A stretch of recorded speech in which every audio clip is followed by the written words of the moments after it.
Hello, Wynter. Hello from Vancouver. Welcome to Breathing Nature TV. It's awesome to have you here, and greetings to Cape Town. Thank you. Yes, wonderful to be here as well. Interspecies communication. It's fascinating topic. Unfortunately, not many people believe it. But you communicate with animals on daily basis. So could you describe what work you do and how this type of communication is possible? Okay.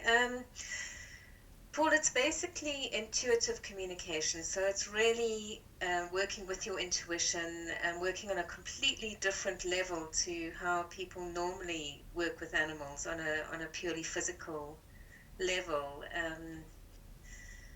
When I communicate with an animal, it's a two-way communication, and it's all based on unconditional love. So it's you really focusing on your heart and the absolute love and respect and joy that you have for animals and nature, and Mm-hmm. that opens up the channels of communication. That seems to be where we operate from, where our intuition operates from, and through that you can actually communicate telepathically with all species, and you can send messages to the animals which they pick up on an energy field that is extending from us, and it's the way they operate. um, it's how they operate in their lives. Very little of the communication in the wild world is done vocally. Mm-hmm. um, a lot of it is through feelings and sensing, and when a zebra senses when a lion is there, they'll know when the lion is in hunting mode or not, just by the feeling that is in the air and in the Mm-hmm. atmosphere. Mm-hmm. And that's where we can start sensing things as well on the same level. We've just forgotten how to, with all our intellect and all the civilization, all the technology that we run our lives by, really shuts down our intuition and that sort of innate awareness that we have of our surroundings and our environment. Mm-hmm. So practicing this interspecies communication is really about getting in touch with ourselves and our own inner nature. A child, before they start speaking, communicates in this way with their mothers. If you talk to moms and newborn babies, they always know what their baby wants Mm-hmm. without even, Mm-hmm. the baby can't tell them. Mm-hmm. So it really is a very special connection, but it's something that we are born with, and every single one of us has the ability to do it. We've just forgotten how to, and we've been conditioned to believe that this is impossible because Mm-hmm. the modern day world does not work this way. When did you first realize that you can actually sense or understand what the animal feels? Well, on a sort of a subconscious level, I always knew that I've been surrounded by animals my whole life. I always knew that animals could pick up what I was feeling and sensing. And my mom was a great teacher, and one of the first experiences I remember was when I was helping her in Johannesburg. She was working with a feral cat colony, and she was working with the SPCA to rescue and sterilize wild domestic cats. And there was a kitten that was right up the top of the tree, and we had to get this little kitten down. And this kitten was terrified of people. Mm-hmm.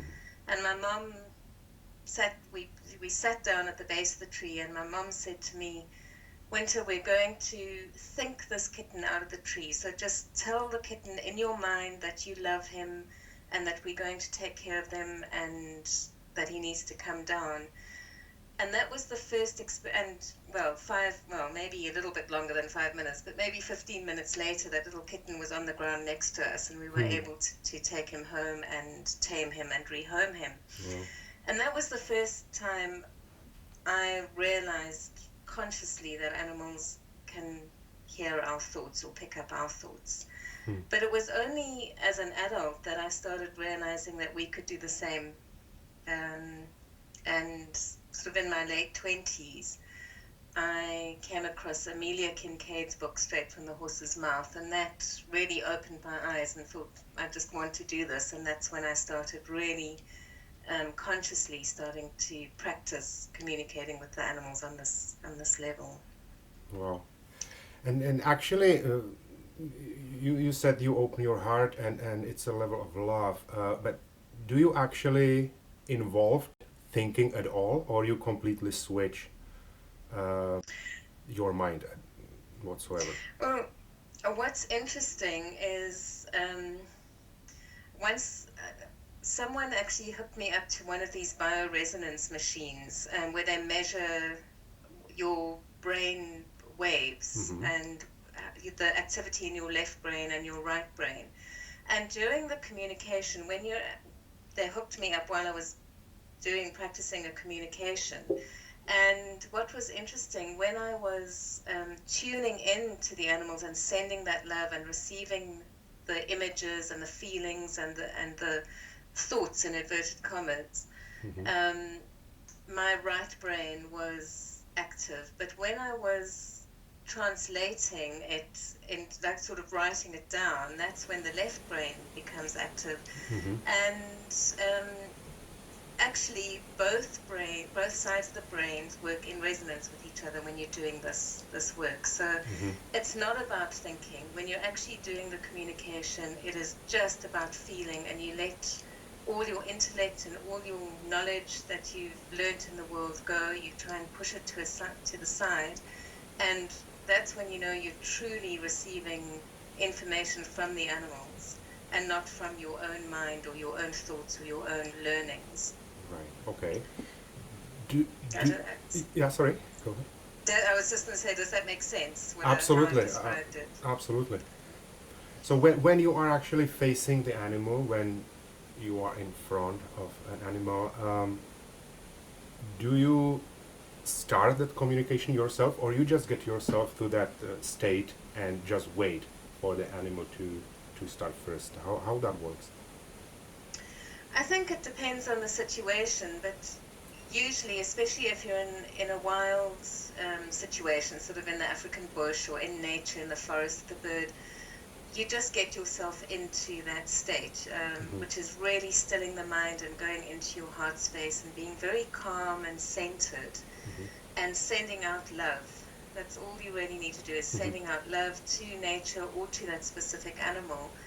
And then you can wait and just see what happens. And that's the very first exercise I get my students to do when they start working. I'd say just see what happens, and it's amazing what comes to them. And it's difficult at first because we're not used to trusting our feelings and trusting our intuition. So you have to train yourself to trust what comes. Yes. The other way is also to ask specific questions. So when we start a communication, we ask permission first. You know, we can actually say the words in our mind, may I have permission to communicate with you at this time? It's really setting the intention for the communication so that you're consciously engaging with the animal, and they know that you are in that right space to communicate with them, and that you are consciously in that space at that time. Is there any difference between communicating with wild animal, an animal that has been either trained or domesticated? Is there any difference? The difference is the feeling, I suppose. The method is exactly the same. So the difference would be the information that you receive. If I think about how I work when I take groups up to the White Lion Project, which is a wildlife conservation project where we go out and communicate with the lions. We're sitting in a vehicle, and the lions are completely wild and they're out in the bush, so we don't get very close to them. But before we start communicating with them, we always have a practice session with the camp dogs, which are domesticated and friendly. And I think it's easier for people to engage on that level at first because we are so familiar with the domestic animals. So they they really help bridge the gap between ourselves and nature, because they're still so connected to nature. They still got that wildness in them, but they have learned to live in our world as well, so we can relate to them slightly better. And that, oh, sorry. Go ahead. No, so I was just going to say, so it is slightly easier just on a conceptual level for us to communicate with a domestic animal. Okay. And is there any difference in what wild versus domesticated animal feel, like their view on life or planet, or how they actually view the planet? Is that any different? That's an interesting question, Paul, because when I receive messages from the animals or when I communicate with them, it seems to be on two different levels. And the one is a purely physical level where I can feel what's happening in their body. So, if they've got a sore paw or their digestion is a bit strange, I can feel that, and that's very physical. And it's of this earth, it's very, very grounded, very practical information that I receive from the animals. And that is quite similar, just depending on the circumstances, whether the animals are wild or domestic. And yet, the other level of communication is, I would say, almost a planetary level. So when I'm communicating with the lions, there's always messages about the planet and about how humans are treating the planet. I always receive these messages about this, the joy of life, celebrating life, and then the sadness, which is interesting, how the animals tend to feel sorry for the humans because we've lost our connection. And the domestic animals have very similar messages as well. There might be more personal stuff coming through about the sort of human city life, which they are more exposed to. But the bigger picture stuff, it's all about getting reconnected with our natural selves. And to me, it's always a message about how we can move forward, working together with nature and with the animals, as opposed to dominating them, which we've done for our entire existence, it seems. Since humans have inhabited the planet, it seems like we've wanted to dominate nature, or certainly Western humans. Do animals feel any, if you could call that way, do they feel any anger or frustration towards us humans?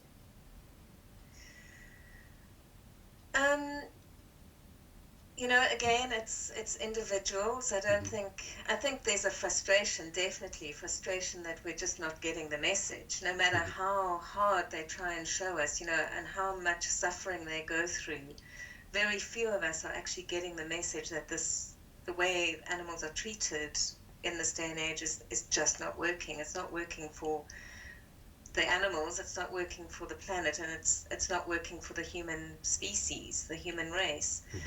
And the anger, not so much anger. I've seen, animals get angry with individuals and in individual circumstances when they're not being treated well. They can be, depending on the personality, they'll either retreat in absolute fear or they'll get really angry.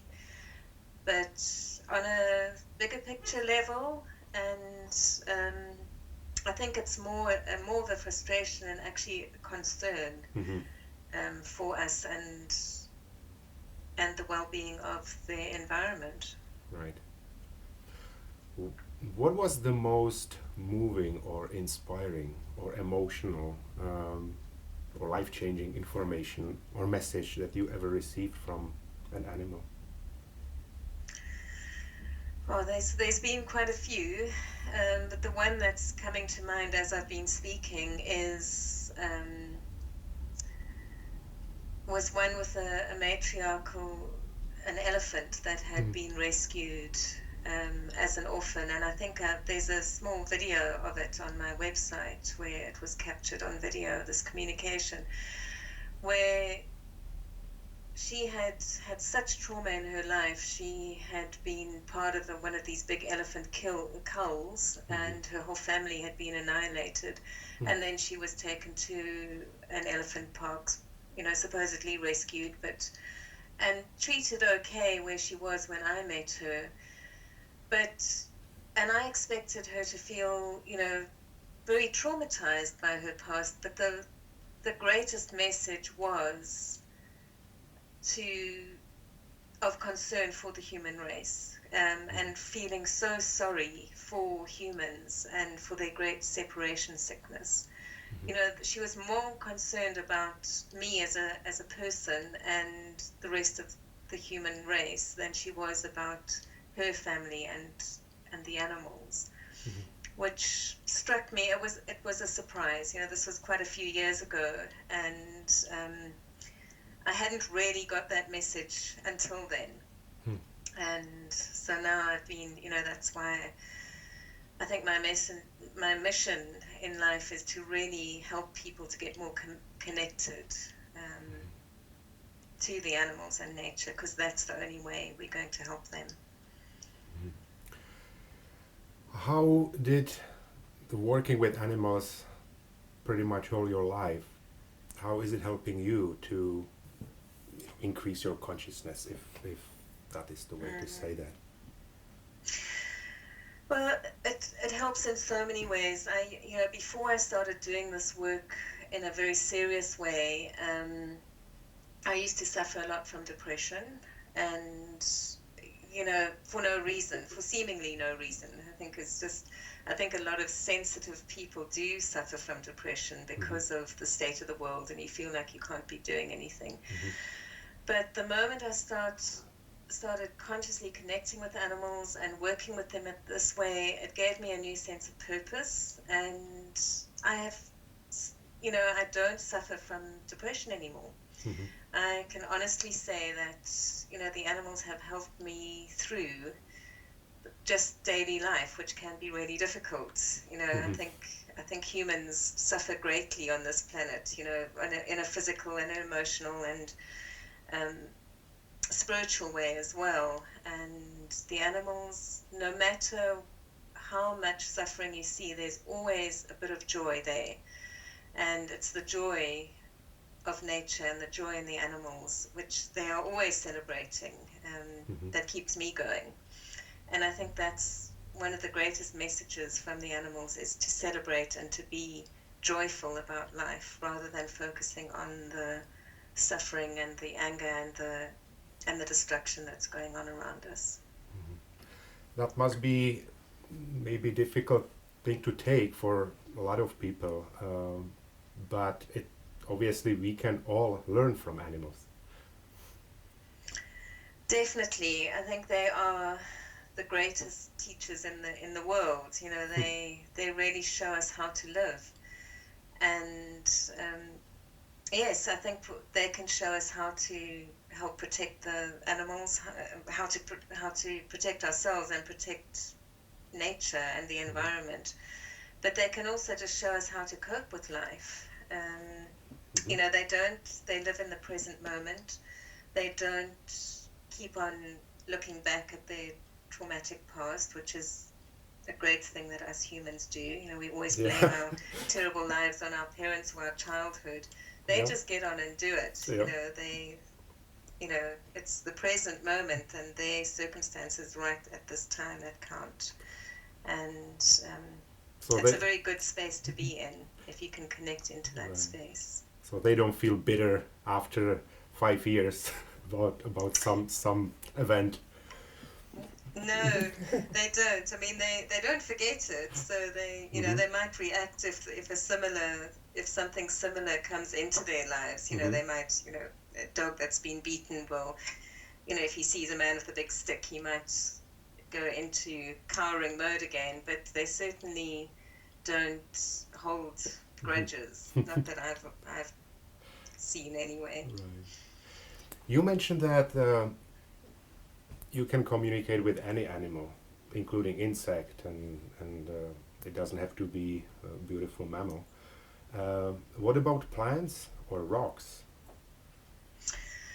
Yes, that's why we call it interspecies now, because Hmm. it's not just the animal species. Plants have a life energy of their own. Even rocks carry a resonance of energy that we can connect with.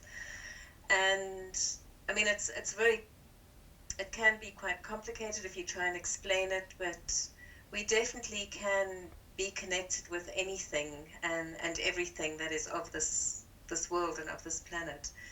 And rocks hold an incredible energy. If you just think about how many people work with crystals, Hmm. and it's not only the beautiful rose quartzes and amethysts and the more sort of high vibration rocks and stones, but Hmm.